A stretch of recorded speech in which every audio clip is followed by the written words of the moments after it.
Hello दोस्तों, कैसे हैं आप सब। उम्मीद करती हूँ आप सब अच्छे होंगे। आज का किचन टिप्स बहुत ही यूजफुल है जो आपके रोज़ के किचन के कामों को आसान करेगा, साथ ही साथ आपके पैसे और समय की बचत भी होगी। और एक ऐसा टिप्स बताने वाली हूँ जिससे आपका वातावरण भी एकदम शुद्ध हो जाएगा। जैसा कि मैं आपको अपने बालकनी में से दिखा रही हूँ ना, ये देखिए, आपको भरपूर मात्रा में ऑक्सीजन मिलेगा। और झाड़ू पर कंघी प्रेस को किस लिए इस्तेमाल कर रही हूँ वो भी दिखाऊंगी। तो चलिए देर नहीं करते हैं, वीडियो को शुरू करते हैं। वीडियो पसंद आएगा तो लाइक ज़रूर करिएगा, चैनल को सब्सक्राइब करिएगा, दोस्तों के साथ शेयर करिएगा। तो यहाँ पर पहला टिप मेरा इस दूध से लेकर है। दूध ना जब भी हम बॉईल करने के लिए रखते हैं ना, तो हफ्ते में एक बार ये वाला जो प्रोसेस है ज़रूर हो जाता है। मतलब दूध को ऊपर आने और गिरने में कुछ सेकंड बस लगते हैं। मतलब बात वही आती है कि नज़र हटी दुर्घटना घटी। तो मेरे साथ ऐसा जल्दी से हो जाता है, मतलब बार बार होता है। मैं दूध को रखती हूँ और दूसरे काम में बिजी हो जाती हूँ, बस उतने में ही दूध ऊपर आ जाता है। तो फ्रेंड, जो ये बचा हुआ दूध रहता है गिरा हुआ ना, तो इसे आप फिर से इस्तेमाल कर सकती हैं। और साथ ही साथ इसे क्लीन करना भी आपको बहुत ही आसान तरीका बताऊंगी, क्योंकि इसको क्लीन करना ही बहुत ज़्यादा मुसीबत लगता है यार। फिर से पूरा गैस चूल्हा धो लो, बहुत ज़्यादा टाइम लगेगा। किसी किसी आलस लगता है, मुझे तो बहुत ज़्यादा लगता है। दूध से ज़्यादा मुझे ये साफ़ करना झंझट लगता है। तो चलिए इसे उठाने का तरीका आपको बताती हूँ। इतना जल्दी से साफ़ हो जाएगा ना कि आप हमेशा इसी तरीके का इस्तेमाल करेंगे। यहाँ पर आपको स्पॉन्ज लेना है और इस तरीके से देखिए इसे क्लीन कर लेना है। अब इसके अंदर पूरा दूध आ गया है। अब हमें इस दूध को फेंकना बिल्कुल नहीं है, इसका फिर से इस्तेमाल करेंगे। तो मैं इसे निचोड़ लेती हूँ एक बाउल के अंदर, और बाकी का दूध भी मैंने पहले से उठा लिया है। नीचे जो गिरा है उसे भी इस तरीके से करके निचोड़ लेती हूँ। अब ये लीजिए, ये दूध तो हमने निकाल लिया। दूध को साइड में रख देंगे। उसके बाद क्या करना है, थोड़ा सा आपको डिश वॉश डिटर्जेंट कुछ भी गैस चूल्हा पर डाल देना है। उसके बाद स्क्रब से इस तरीके से स्क्रब कर लेना है हल्के हाथ से। फिर क्या, बस पानी लगाकर इसे अच्छे से पोंछ लीजिए। वही स्पॉन्ज से पोंछ लीजिए। स्पॉन्ज वाला स्क्रबर अगर आप खरीद रही हैं ना तो बहुत ही बढ़िया है, बहुत अच्छा काम करता है। तो यहाँ पर मैंने चूल्हे को कुछ ही मिनट में साफ़ कर लिया। अब हम ये जो दूध है ना, इसका इस्तेमाल करके दिखाते हैं। तो आपको यहाँ पर आधा कटोरी मैंने दूध लिया था, इसमें ना 4 से 5 गुना ज़्यादा डालना है पानी। तो यहाँ पर मैं इसमें 2.5 कटोरी पानी डाली हूँ, यानी 5 गुना ज़्यादा दूध का। ध्यान रखिएगा, इससे कम नहीं डालना है, पानी की मात्रा बहुत ज़्यादा रखनी है, ठीक है। अच्छे से मिला लेंगे। उसके बाद इसमें एक और चीज़ डालेंगे। और यहाँ पर ना मैं इसे गर्म नहीं कर रही हूँ, ये मत सोचिएगा कि गर्म करना है, बिल्कुल भी नहीं। हमें एकदम इसको ठंडा इस्तेमाल करना है। अब इसमें आधा छोटा चम्मच ना हल्दी पाउडर डालेंगे। हल्दी पाउडर में एंटीसेप्टिक गुण रहता है, जो हमारे स्किन, हेल्थ और पौधों के लिए बहुत ही फ़ायदेमंद रहता है। तो यहाँ पर मैंने अच्छे से इसे मिला लिया है और देखिए एकदम अच्छे से मिक्स हो गया है। तो अब इसे ले चलते हैं यूज़ करने के लिए। आपको इसे सिर्फ हफ्ते में 1 से 2 बार ही इस्तेमाल करना है। ऐसा नहीं कि रोज़ दूध गिरे और रोज़ आप इसे डालते जाएं, ऐसा बिल्कुल मत करिएगा, क्योंकि अगर ज़्यादा करेंगी तो नुकसान भी हो जाएगा। तो आपको नुकसानी बिल्कुल नहीं करनी है।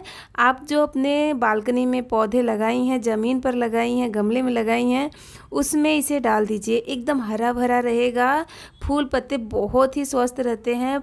आप इसे तुलसी के पेड़ में भी डाल सकती हैं, फूल के पेड़ में डाल सकती हैं।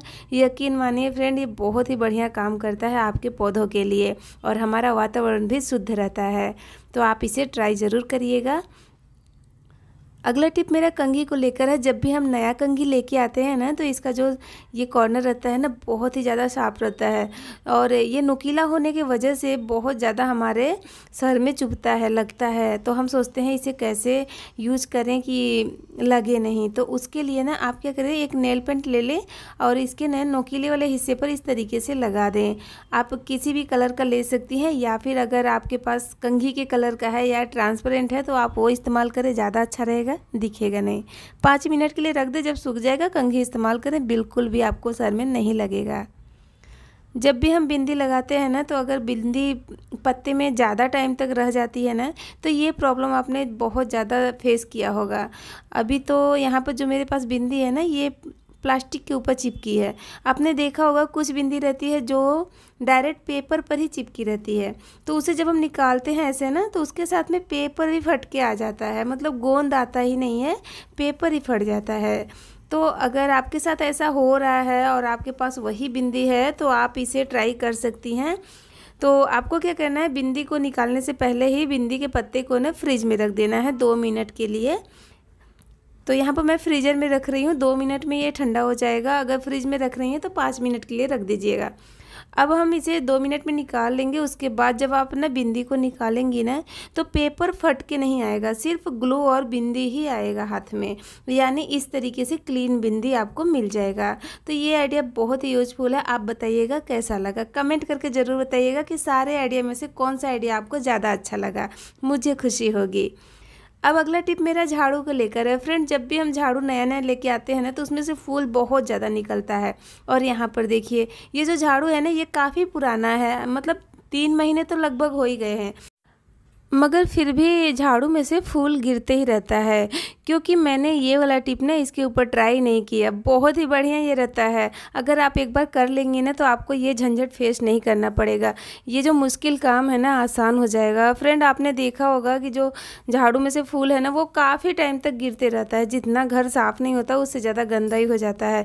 तो आप क्या करें, इस तरीके से आयरन को गर्म कर लें। उसके बाद ना झाड़ू के ऊपर इस तरीके से चलाएँ, मतलब आप देख सकती हैं ऐसे ही घुमाना है। आगे से पीछे की साइड मत ले आइएगा, नहीं तो होगा ये कि झाड़ू टूट जाएगा। और इस तरीके से अगर सही तरीके से करेंगे ना तो बिल्कुल भी झाड़ू नहीं टूटेगा और आपका जो झाड़ू है ना वो बहुत ही अच्छे से फूल को छोड़ देगा। और मतलब 2-3 बार अगर इसे कर लेंगे ना उसके बाद आप देखेंगे आपके झाड़ू में से बिल्कुल भी फूल नहीं निकलेगा। मैं अभी आपको इसमें से निकाल के दिखाती हूँ। नया झाड़ू नहीं है मगर मैं ना इसी में से निकाल के दिखाऊंगी, क्योंकि ना इसमें भी बहुत सारे फूल हैं। मैंने ये तरीका इस पर ट्राई नहीं किया था, इसके लिए आप करके देखेंगे तो आपको खुद पता चल जाएगा। तो जब ये लगे आपको कि गर्म हो गया है झाड़ू और इसमें से फूल गिरना शुरू हो गया है ना, तो आप क्या करें, एक पुराना कंघी ले लें। पुराने कंघी का इस्तेमाल करिएगा, ज़्यादा अच्छा रहेगा। और इसके जो मोटा वाला हिस्सा है ना यहाँ से आपको इसमें कंघी करना है, पतले वाले हिस्से से मत करिएगा। आपको लगता होगा ना झाड़ू टूट जाएगा, नहीं दोस्तों, बिल्कुल नहीं टूटेगा आपका झाड़ू, बल्कि जितने भी फूल रहेंगे ना बड़े आसानी से निकल जाते हैं। यहाँ देखिए इतना पुराना झाड़ू है फिर भी आप देख सकते हैं कितना सारा फूल निकल रहा है, ये देखिए। और यकीन मानिए ये 2 से 3 महीने पुराना झाड़ू है, बिल्कुल भी नया नहीं है। और मैं इसे रेगुलर इस्तेमाल भी करती हूँ और देखिए इतना सारा फूल निकल गया है। तो जब पुराने झाड़ू से इतना निकल सकता है तो नए झाड़ू में से आप 2-3 बार बस करेंगे, हमेशा के लिए आपका झाड़ू एकदम क्लीन हो जाएगा।